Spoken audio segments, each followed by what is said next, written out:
All right, folks, welcome to Cine Boys. Today, we dive into Dogma, a movie that pissed off the Catholic Church much more than that other thing. Angels with attitudes, atheist priests, Alanis Morissette as God, a monster, couple stoners as prophets, a black apostle, and everything else in between. Let's dive into it and break it down, because if this doesn't get you excommunicated, nothing will.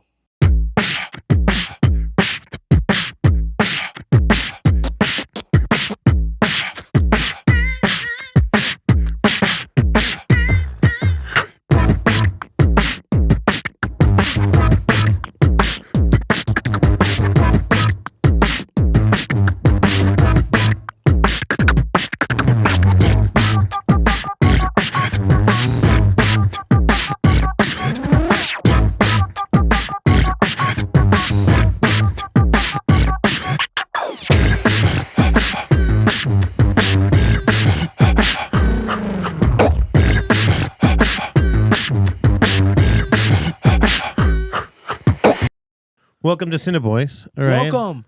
We're back. We're back. We did a trial run of the first episode, which you'll never see unless you want to start Patreon. Then you can see it on Patreon. But there's a lot of editing. We had some camera issues, right? Like as usual with first episodes, it happens. Yeah, first couple episodes, you're trying like, it's like the first time that you get laid. Things aren't gonna go according to plan. The first time, every time. No, for sure. I mean, shit, I couldn't find the hole the first time. Yeah. Oh, hell yeah. Well, luckily there's two down there. And then we're also live on the Manly Girly channel. For now, we'll see. Feel free to send us your questions, your any movies that you'd like us to watch. This is Cine Boys podcast. And we're here to discuss two movies. Mm-hmm. Well, technically four, right? Yeah. Like two movies that I hadn't seen, two movies that you hadn't seen, because I'm a millennial, you're a Gen Zer, and maybe there's some gaps, especially because I picked some movies from the 90s. Mm-hmm. Yeah, and I chose a lot of movies that were kind of pretty recent, like 2010s and up. Yeah, okay. So we'll start with the movie that I picked for you, which is Dogma. And I don't know if any of you have ever seen Dogma, but I'll give you a little synopsis. First, let's watch the trailer, and then let's see if that's kind of like the... Yeah, we got to see if the trailer really matched up with the movie. Well, when I first gave you the movie to watch, Dogma, right? Like, what's the first thing, like, did you Google it? What's the first thing that you found out about it? So I thought Dogma was going to be like a Sin City type movie, like one of those kinds of like... Okay, yeah. Those like just outlandish foreign like dramas kind of deals. That's just kind of what came to my head. Yeah. And then when I actually looked it up, like the night I went to watch the movie, I saw the cover and I said, what the fuck? Yeah, you're like, is that Ben Affleck? Is that Batman? Yeah, it's crazy. Yeah, I just wasn't expecting what I saw. And I mean, overall, it was a really solid movie. But yeah, definitely, I think the trailer speaks a different story. Well, let's watch the trailer. Yeah, see for what sure. This has to say. Which already the trailer is starting out to be like a 90s Sandler a little... movie. People are gonna think I just broke up with you. If you haven't seen Dogma, a shout out to you. The mountains are blue. That can get them back into heaven. Outstanding work. All they have to do is get to Red Bank, New Jersey. There's only one problem. What are you? What do you want? And you had never seen Ben Affleck and Matt Damon together, right? In a movie. Not really, yeah. The only time I've ever seen them was like, Matt Damon in other projects. Yeah. And then, Ben Affleck as Batman. That's about it. Like they were already solo actors by the time you started seeing them. Yeah. Exactly. I'm Jay. This is my head of life mate, Silent Bob. You gotta be kidding me. And you don't. Yeah, this is the first time I've ever seen a Jay and Silent Bob. Yeah. Okay, yeah. We'll have to add those. If you've seen any of the Jay and Silent Bob movies, let us know. I was the 13th apostle. You knew Christ. The cold activation. Oh, yeah. The Blue Mountains. They're activated the She cold. looked familiar. Thank you, Bohemian Grove. Shouts out, fan of the good friend of the channel. Okay. This is our new podcast, the Cine Boys podcast. All of this ends in a heartbeat. I feel like Han Solo. But yeah, it's a very buddy kind of like trailer so far. Prepare to taste God's wrath. Anyone who isn't dead or from another So you've never seen Matt Damon and Ben Affleck as partners, and you've never seen Jay and Silent Bob when you first see this movie.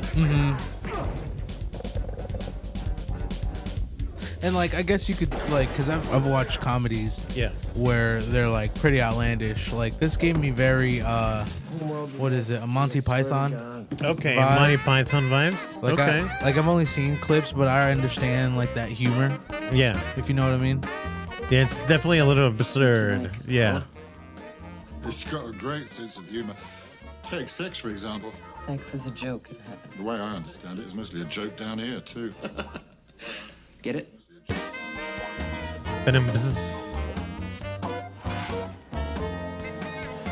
Yeah, this is such like a early 2000 trailer.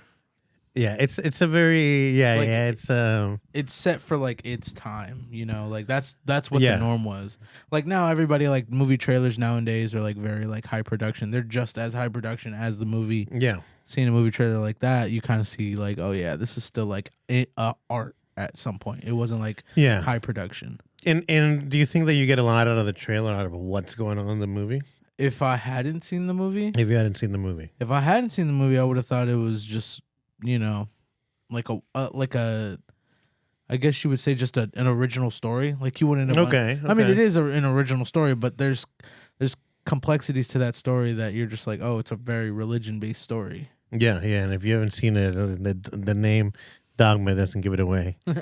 There is religion. So there's a synopsis from ChatGPT, you know, which says Dogma, directed by Kevin Smith, is a satirical and irreverent comedy that explores themes of religion, faith, and redemption. The film follows Bethany Sloan, a disillusioned Catholic tasked by the angel Metatron, played by Alan Rickman, you know, to stop two fallen angels, Loki, the angel of death, and Bartleby, a watcher, from exploring a loophole in Catholic dogma to re-enter heaven. And if they succeed, they would undo all of existence by disproving God's infallibility. So God can't make mistakes. Bethany is joined by an eclectic group of unlikely allies, including Jay and Silent Bob, a pair of foul-mouthed prophets, Rufus, the forgotten 13th apostle, and Serendipity, a muse-turned stripper. Together, they confront demonic forces, religious figures, and their own struggles with faith in a wild adventure that blends absurd humor with deeper theological discussions. You know. Mm-hmm. So, like, what popped out at you, like, out of this movie? Like, what are your? Now it's been like a few weeks since you've seen it. I think for me, what really stood out about the movie was the ideology that even the religious figures make fun of themselves. Like it's satire comedy at its best when it comes to like religious topics. Because you don't really find religion used in comedy unless it's like stand up or unless it's like I mean obviously SNL. But it's not often you see people use that as like a topic. Yeah, and last time it's so sensitive. And last time you told me that there was one scene that when you first saw it that told you exactly what the vibe of the movie was going to be. Do you remember you telling me that? Yeah, I'm trying to remember. I think it was, it was the beginning of the movie. Literally the first 10 minutes, you kind of already know what kind of movie you're going to be in. So within the first 10 minutes, it's about, it's the church that our main characters are going to, like they're journeying to.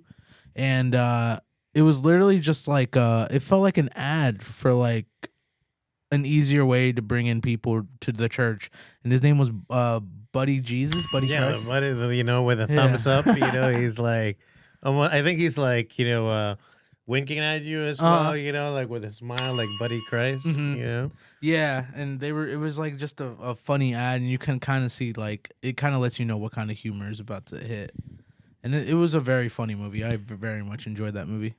Now, funny enough, right? Like, so I was looking this up.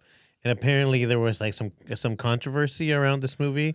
Like the film faced significant backlash from religious groups due to its satirical take on Catholicism. You know, I always make a joke that it's the best religion because you can always apologize and then you're Gucci. You know, and if you're about to die, you are gonna mean it. All you gotta do is take the sacrament. You're not gonna be, I'm sorry. You know, like take the sacrament and your shot of water, and you're all good. yeah. Every Sunday. Apparently, Kevin Smith even attended a protest against the movie as a joke and was interviewed by a local news station about without them realizing he was the director. This is pre-broadband, like, like pre-iPhone, like, so the internet is still kind of a murky place. Yeah, they couldn't like whip out their phone and find information like we can. Like we could just hit the Google app and we're good. We're straight. Yeah. You know who filmed it? Like who the person that filmed it's dating, all the drama behind the scenes. Did you know that? Kevin Smith, maybe you don't know, but he's made a few movies with Jay and Silent Bob. He plays Silent Bob. That is Kevin Smith. But initially, he wasn't gonna have Jay and Silent Bob that long in the movie, but then they were so good in the role. It was supposed to be a more serious movie about Catholicism or maybe a protest against it. But then they got an expanded role. Like the script was in development for like 5 years before like it got made. So wow. Yeah, it was a hard movie to make. What else did I do to you? I really I don't know, like I just think the whole idea of like, oh, they just picked this random girl to go and save, religion at what it is, like to help these angels like that called her. The voice of God was really funny. Like that scene where you get introduced to Alan the Rickman's character. Yeah, the Metatron. I thought that scene was very funny. Like the jokes were really and no dicks. Angels have no dicks apparently. Yeah. So it's bummer. They got Boosie. That's what they got. Yeah, they're like a Ken doll down there, or like one of those, like one of the aliens, not aliens, but robots from Westworld. Have you ever seen Westworld season 1? No, I haven't, but I kind of know what you're talking about because that's a trope in Aliens anyway. Yeah. It's if you were told that you could be an angel but you had to give up your dick, would you take the trade? Shit, no. Absolutely not. That's right. That's my boy. That's how much he's grown. No. If you were talking to him 3 years ago, he might have said a different thing. But now, you're on your way. It doesn't seem like fun. Absolutely not. It doesn't seem like fun. But also, one thing that I think you mentioned last time is this like buddy dynamic, and Ben Affleck and Matt Damon were like friends coming up, and that's why they have such a good thing. I don't think they do that many movies together anymore, right? I don't think so. I because that's what I'm saying. Like I've never seen them in a movie together, and I'm very like pretty bad about watching movies. It's because I haven't seen much. Yeah. I've only seen what comes out, and so just any opportunity I go to the theater. It's what I do. You know, definitely not a movie buff. I don't claim I'm a movie buff for sure. Yeah, but I mean I enjoy movies. And I'm knowledgeable about certain things, so. No, I mean that's probably better for this podcast, right? Because Exactly. a lot of people may have not seen the movies that like that we're watching, and this is kind of like a chance for people to like, you can decide, do you want to watch it? Like you may have not seen it.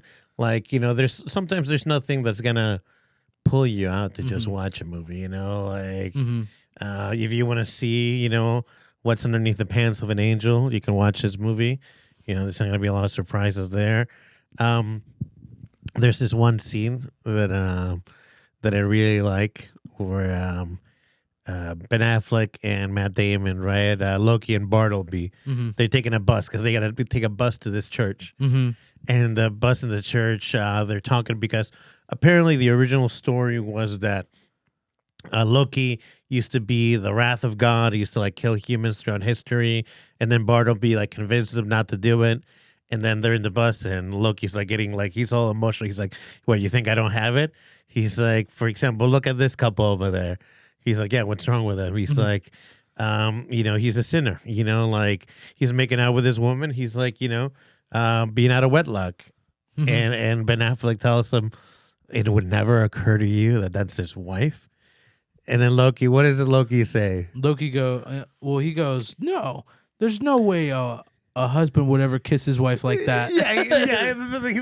No married man kisses his wife like that or something like that. And then Ben Affleck's like, are you fucking kidding me? No married man kisses his wife like that. So like Loki, it's like, hey, sorry to interrupt.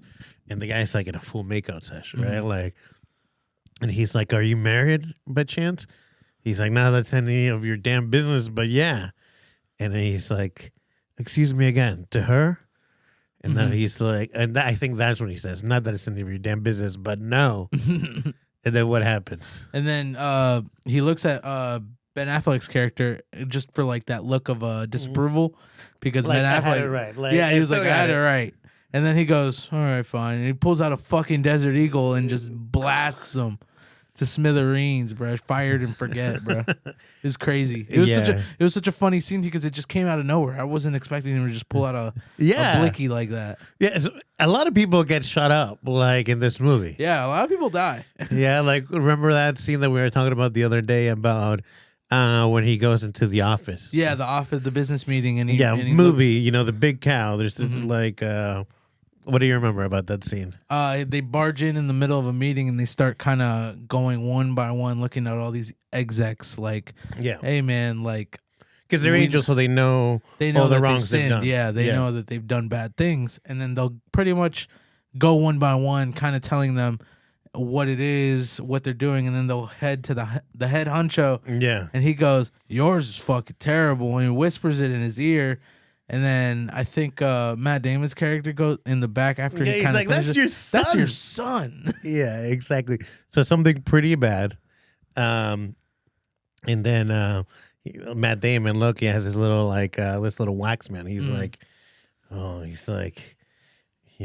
you believe in voodoo? You know, he's like, some people thought if you focus enough that you could really have an effect on people. He starts going like, whoa, whoa, whoa, whoa, whoa, whoa. And then when he starts freaking everybody out. Yeah, and he like tries to smashes smash he smashes the voodoo doll. Everybody freaks out. He's like, I don't fucking believe in voodoo. Yeah, he's like, but what if I did? You know, and then he walks out. You know, and then he walks back in. He's like, but I do believe in this. And he like, once again with the gun, starts blasting them all away, you know? Except for one lady. Yeah, earlier within that discussion, like that he was like pretty much explaining everybody's sin. He tells this lady that's there, the only lady that's chilling there, he goes, you haven't done anything. You're an innocent soul. Yeah. You know, you're pretty much good. Nothing wrong with you. And then after he goes in and he shoots everybody, he leaves the woman alive. And then he starts talking to her. And he's like, we're letting you off easy. Yeah. And then he's pretty much explaining to her, like, yeah, you're lucky to be alive. Yeah. But I remember you didn't. What he said, you didn't he's like, say God bless he's you. like, but you didn't say God bless you when I sneeze. And then you hear Loki. He's like, you're getting off easy. Yeah, like. So Loki, not the most sane person at the moment. Sane, emotionally regulated. But anyway, so you love the movie, right? Like, you already mentioned that it kind of reminds you of Monty Python. Last time we talked about it, you think this movie is like for everybody, right? Like date, homies, watching it by yourself. You know, have you watched it with your significant other yet? Not yet. Okay, add it to the list. Yeah. Do you think she'll like it? I think she definitely like it. She's definitely into the comedy stuff. Do you think if it was somebody really religious, they would like it? No. No? I don't think so. I think they'd probably tell you to turn it off and then leave. Who do you think would be more like? Who do you think would might like it more? Like Catholics, Christians, or Muslims? Or who would like it least? Who would like it the least? Yeah, Christians. Christians would have an issue. Yeah, because they're gonna make it all about themselves. And I feel like Catholics would be more chill about it. Yeah, than Catholics Christians would probably be laughing. Yeah. And then Muslims would be looking at this like, what is this? Yeah, it's like, this is how you treat your prophet. Don't understand. Do you think it holds up? I think so. I think it definitely holds up. Yeah. In like that comedy section of like movies, yeah, it very much holds up. It's definitely legendary. Yeah, I agree, especially because I think with comedies, right? Like, it's not a sci-fi driven movie, even though you mentioned, I think, to me that they have the school costumes, like the play. It's like very, Young Hearts Run Free, Romeo and Juliet with a little metal plate thingy, you know? Yeah, I agree. And then if you were going to rank it, A, B, C, D, E, F, where are you ranking it? I think I would say I'd still give it a B.